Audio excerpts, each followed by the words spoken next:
Okay, y'all. Camera storage ran out. Now, what I was saying was, I'm going to take a moment to give a shout out to my mother. Um, Her name is Faith Hopkins. We um, don't always get along, but I know enough to know.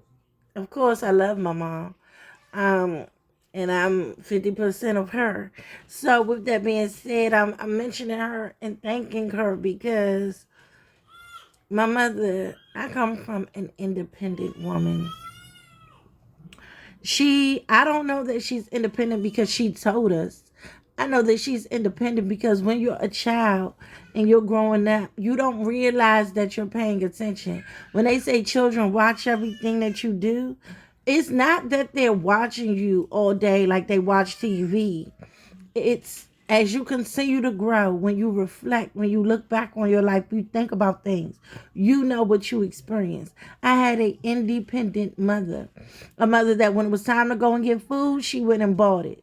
She didn't have SNAP, EBT, or whatever, which is nothing wrong with it if you do, because trust and believe, every time I qualified and I needed it, I got it. But my mother worked. My mother went to school. I tell everybody, my mother was in school for as long as I was in school. I remember being young, maybe like 7 years old. Uh, at that time, we lived in Prince George's County, Maryland. Um, I remember my mother being enrolled in PG Community College. Um, and down to when I graduated, my mother was in school. Okay. So I graduated in 2007. In 2006, my mother graduated with her bachelor's. In 2008, she graduated with her master's. My mother went to school. My mother worked. My mother took care of me and my sister. Whenever it was winter time approaching, it was time to go buy coats and winter clothes. When school started, it was time to go to buy new school supplies, book bags, shoes, and clothes. Whenever it was summertime, it was time to go summertime shopping. Whenever my mother did our hair, um, she took care of us. She provided for our needs. Um, and so I experienced this, I experienced my mother's growth. I experienced when my mother was able to buy a house. I experienced when my mother was able to buy new cars, and I knew that we ain't, according to what I knew, we ain't have it like that. So I saw my mother's progression. Um, so it was just innate for me to learn from that. And so I believe that that's what my children are going to see, even though I never really cared about having a two-parent household because I came from a one-parent household. At one point I did live with my father. My parents were married.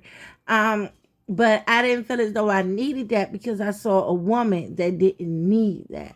That might have been her desire, but she didn't need it. And I guess with her raising two girls, she felt like my girls need to see that you do not need a man to survive.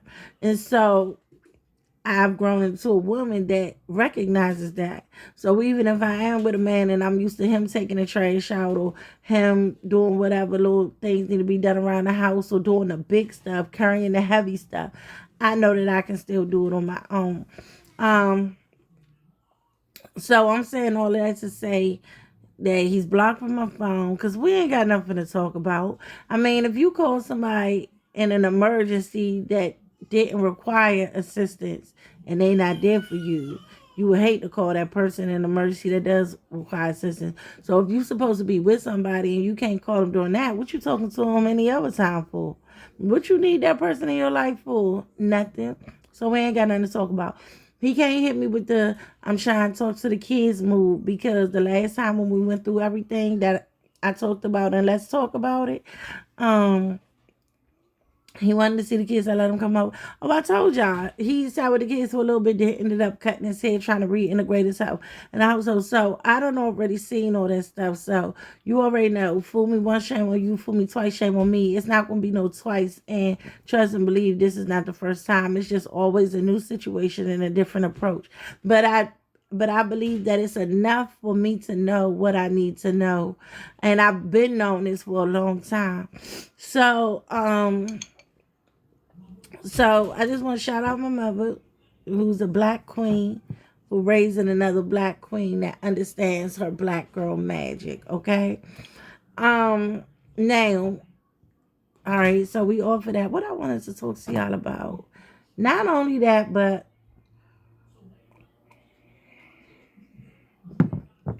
it's all about purpose. I told you guys, my new year is March 13th, 2025. Lord willing. Um, I'm on my path to purpose. Oh y'all, I had some stuff go on at work, but through God's grace, I've overcome it. Let me tell y'all,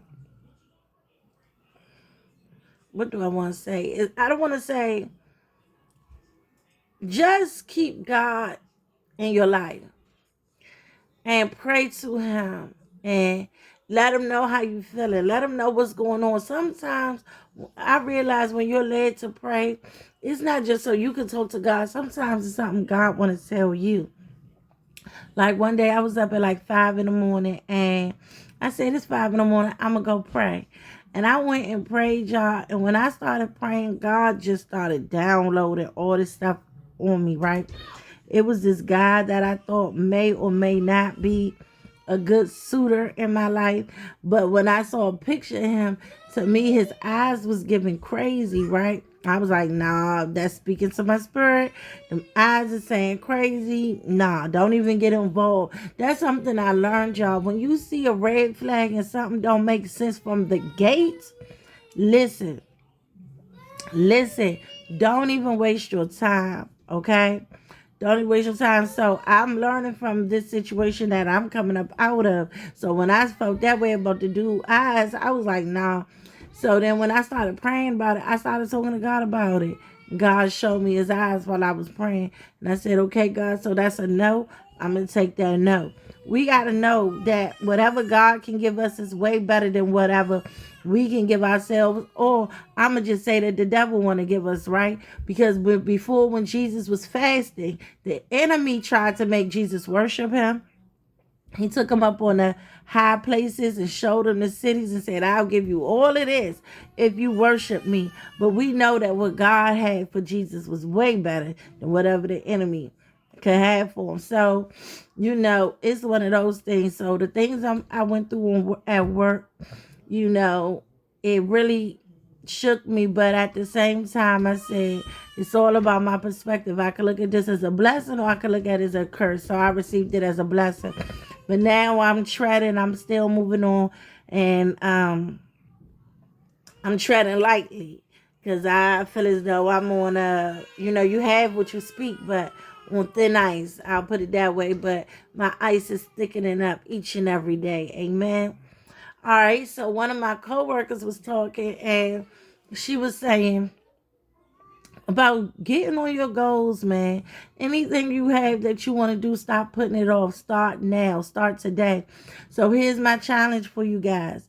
Get a piece of paper. Write down 5 goals for yourself that you want to accomplish within the next 3 to 6 months.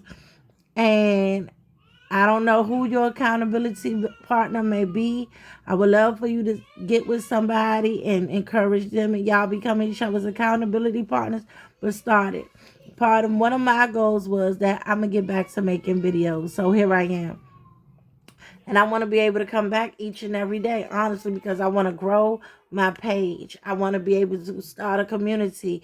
I want to be able to go live and talk to you guys and you guys talk to me. And I believe this is something God put in my heart to do. So I pray that you are encouraged or inspired or motivated by each and every video. I want to be somebody for y'all to talk to, because sometimes we don't have nobody to talk to. Then the ones we do talk to, they mind ain't right, so they ain't giving us no good guidance. So I want to be able to be that for y'all, and y'all be that for me. So yeah, you guys, it's a reintroduction, telling you what's been going on, but I'm still here. Praise the Lord. The boys are doing amazing. They're doing very good. Josiah's doing great. His teacher told me that little boy gonna be special. He gonna go somewhere. He's gonna go far. She said, I'm telling you now, whether I'm here and alive to see it or not, that little boy is gonna go far. And I receive it. I believe it, because JoJo is my special baby. Jeremiah is my blessed baby, and Jonah is my chosen baby. But they're doing very good. They're doing very good. Now, I want a whole change, right? In my mind, I got all these desires in my heart. I want to move into a new apartment. I want to buy a new couch. I want to buy a new dining room table. I want to get my apartment looking nice. It's time for me to renew. I'm ready to go. But my money is a little tight right now. So I'm thinking that wouldn't be a wise choice. I need to be, what I have is enough. I need to be that, let that be enough. And when it's God's time, He will elevate me to be able to go and do those things. So that's where I'm at with that. I also plan to stop the 21-day fast. I don't know what I'm gonna start, but I'm gonna come. I'm not gonna document it during the 21 days, because when you're fasting, that's supposed to be a personal thing. But I'm gonna document it on my phone, and once that is up, I plan to upload it and let you guys see that transformation right there. So yeah, you guys, it's Sunday. I got a lot to do. I gotta clean up. I gotta wash clothes. Thank God I went grocery shopping yesterday, so I don't have to do that today. I was gonna go to the rental office today to go look at some apartments, but I'm gonna slow down on that. I think I'm gonna just renew my lease and keep it moving. The kids are in there crying and fighting, so I don't know what's going on. We're going to do a science project together. I'm going to let y'all tune in and see that. And until then, you guys, I love y'all so much. You guys stay blessed. If you got any haters out there, be glad about it. Because if you ain't got no haters, you ain't popping. And I know you are popping. So, yeah. And I'll be back, you guys. I'll be back. And it won't be too long. All right. I don't know what the heck is going on, y'all. Bye. Talk to y'all later.